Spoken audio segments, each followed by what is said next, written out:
ងស្ពាយត្រង់ត្រីស្រីកាន់បនឡាដើរកាត់វាលស្រែដេចត្រកួនមាត់ត្រពាំងព្រីងលុបទួលក្រសាំងជ្រុងស្រែដីគេម្ដាយមីងក្រអូបកាព្រីងរីថ្មីក្នុងខែវស្សាបងបរតែងអូននៅក្រោយខ្នង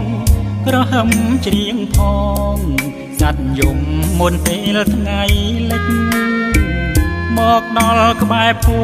មិតាំងគោទល់ទូករតែងអងលោតទឹកស្រះហែលចាប់អូនមុជបន្លែងគ្នាបងដងប្រលិតក្តាច់ផ្ការំចង់ការឈូករហង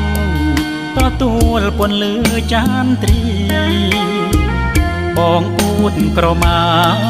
វែកសង់ពួតខ្នងគុំងីបនឡំស្ទាបស្មាណាំងធ្នមអងអែលសាច់ស្រី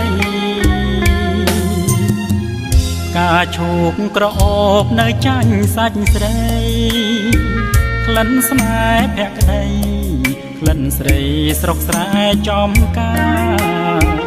ជាគូដណ្ដឹងឆ្នាំក្រោយយើងនឹងរៀបការរូបពីអង្គាតែដួងចិត្តស្នេហ៍មានតែ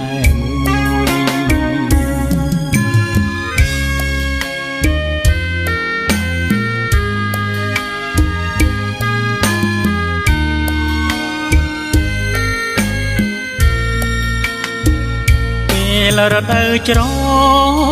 តអូនផ្លាំងចិត្តថ្មីលិចពីងសំដីចោលដីតាមប្រទីក្រុងបងមិនខឹងទេមិនបន់ទោសកែវឆោមយំអូនក្មេងឆោតល្ងងចាញ់ល្បិចកលក្នុងរឿងស្នេហាបងលឺដំណឹងខឹងស្រង់ទឹកភ្នែកគេមកបំបែកផុតពីភ្នែកបោកលួចនួនល្អយើងជាអ្នកស្រែក្រីក្រតែចិត្តស្មោះត្រង់មិនកេងប្រវាញ់ឃ្លានហត់ឈាមសាច់អ្នកដ